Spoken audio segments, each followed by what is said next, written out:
Tidak terasa, sudah 1 bulan sejak dia melakukan operasi ginjal. Berkat pengawasan ketat dari Dr. Jackson dan juga Dr. Reinhardt, Elia akhirnya bisa sembuh dengan cepat. Dan hari ini rencananya dia akan berangkat ke kampus. Tentunya dengan pengawasan dan pengaturan yang sangat ketat dari dokter dan suaminya. Hatiku meleleh. Kenapa kau terlihat semakin manis sih? Jika menyapaku seperti itu, Elia. Kau tahu tidak, saat kau menyebut kata suamiku di dalam hatiku, langsung muncul banyak bunga. Kau membuatku jatuh cinta terus-menerus, sayang. Apakah susu ini untukku? Tanya Elia sambil menunjuk gelas yang ada di atas meja. Dia kemudian bangun dan menyender ke kepala ranjang. Iya, aku yang membuatnya khusus untukmu. Jawab Gabrieli kemudian mengambil gelas susu, lalu memberikannya pada Elia. Minumlah. Elia mengangguk, dia kemudian meneguk susu tersebut perlahan-lahan. Tenggorokannya terasa sangat hangat. Sama seperti tangannya yang kini sudah berada dalam genggaman tangan suaminya yang kekar. Sayang, apa aku boleh mengantarmu pergi ke kampus? Aku tidak mau melewatkan kesempatan bagus ini. Tanya Gabrieli sambil terus menciumi punggung tangan istrinya lembut. Tidak mau melewatkan kesempatan apa tidak mau aku dilirik pria lain, Saud Elia yang menyadari kalau suaminya sedang mencari alasan. Dua-duanya sayang. Gabrieli mendekatkan wajahnya ke bibir Elia saat dia melihat ada bekas susu tertinggal di sana. Tanpa merasa geri, Gabrieli langsung menjelas sisa susu tersebut kemudian menelannya. Dia tertawa melihat reaksi Elia yang tersipu sambil terus menatapnya tak berkedip. Terpesona? Aku bahkan setiap hari selalu terpesona padamu, Kak. Sungguh? Iyalah, tidak mungkin aku terpesona pada pria lain selain suamiku. Karena suamiku adalah paket yang sangat lengkap. Jawab Elia kemudian menarik dari dasi suaminya agar kembali mendekat. Aku mencintaimu pria tampan. Juk-juk. Gabrieli tertawa lebar saat wajahnya mendapat hujanan ciuman dari istrinya. Dia menyukai hal ini, benar-benar sangat menyukainya. Gabrieli kemudian membopong tubuh Elia lalu membawanya masuk ke dalam kamar mandi. Dia lalu mendudukkannya di atas wastafel. Kak, kau kan sudah mandi, nanti bajumu basah. Ucap Elia sambil menggoyang-goyangkan kakinya seperti anak kecil. Asalkan basah bersamamu, aku rela sayang. Elia terkekeh mendengar kata-kata tersebut. Sedikit ambigu tapi membuat perasaannya membuncah. Dia duduk sambil terus memperhatikan suaminya yang tengah mengisi bathtub dengan air hangat. Kak Iel, apa sayang? Kenapa kau terlihat begitu keren sih saat mengisi air ke dalam bathtub? Aku kan jadi tidak bisa berpaling darimu. Gabrieli langsung berbalik menatap Elia begitu mendengar ucapannya. Merasa tersanjung itu sudah pasti. Sejak kapan istriku jadi pintar menggombal, Tanya Gabrieli gemas. Elia terkikik, dia turun dari atas wastafel, melepaskan satu persatu pakaiannya kemudian berjalan mendekat ke arah suaminya. Sambil menjijitkan kaki, Elia mengelus pipi suaminya dengan lembut.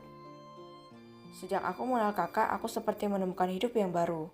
Bersama kakak, aku bisa menjadi diriku sendiri termasuk menjadi istri yang pandai menggombal.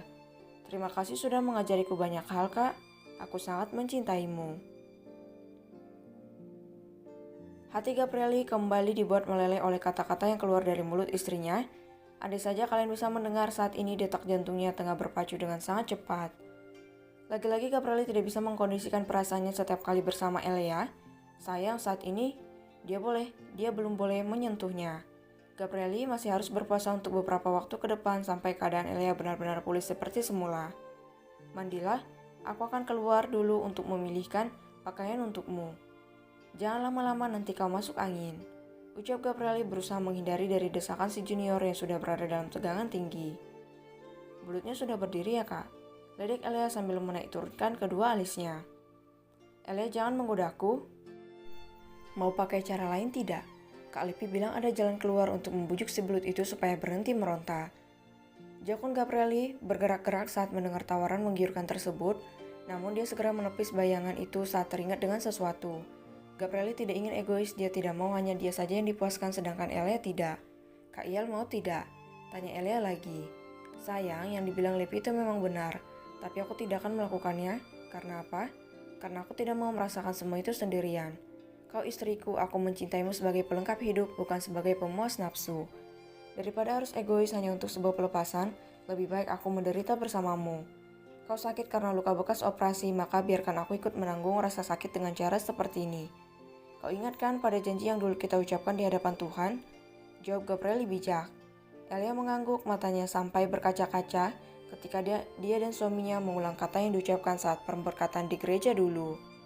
Di hadapan Tuhan dan para saksi, kami berjanji akan selalu bersama dalam suka dan duka, dalam sehat maupun sakit, dalam kaya maupun miskin, dan akan saling mencintai hingga akhir hayat.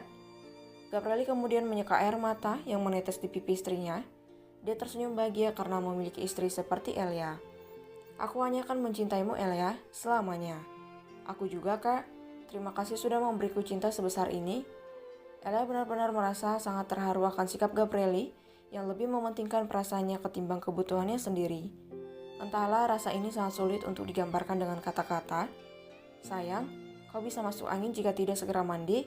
Kita lanjutkan nanti saja ya acara mesra-mesraannya. Ledek Gabrieli sembari memeluk erat tubuh polos istrinya. Iya, Kak. Dan seperti biasa, Elia akan langsung patuh pada perintah suaminya. Dia bergegas masuk ke dalam bathtub kemudian mulai membaluri tubuhnya dengan busa. Sedangkan Gabrieli, dia menatap lama ke arah Elia sebelum melangkahkan kaki keluar dari sana. Tuhan, tolong jaga cinta kami berdua hingga maut memisahkan. Aku tidak akan sanggup untuk hidup lagi jika tidak ada Elia di sisiku. Amin. Sambil terus meramalkan doa, Gabrieli memilih pakaian yang akan dikenakan oleh Elia di hari pertamanya masuk kuliah. Gabrieli begitu antusias, dia sudah tidak sabar ingin segera melihat bakat terpendam di diri istrinya yang cantik itu. Dengan bantuan Grandma Clarissa, aku yakin bakat Elia dalam mendesain baju akan semakin berkembang. Semoga saja Sapira bisa menemukan guru terbaik yang bisa membantunya menggapai cita-cita. Gumam Gabrieli seraya mengambil satu potong pakaian dari dalam lemari. Yang ini sajalah, di kampus ada banyak buaya darat berkeliaran.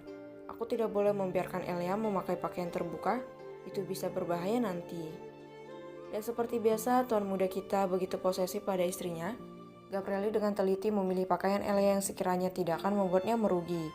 Dan pada akhirnya pilihan Gabrieli jatuh pada setelan baju rajut dengan celana jeans panjang. Gabrieli kemudian membawa pakaian tersebut ke arah ranjang, meletakkannya dengan sangat hati-hati seolah pakaian itu adalah debu yang mudah menghilang. Kalau begini kan aku tidak perlu khawatir lagi. Enak saja ingin melihat kulit tubuh istriku. Mimpi? Gumam Gabrieli sambil mengelus dagu bawahnya. Dia benar-benar sangat puas dengan pilihannya kali ini.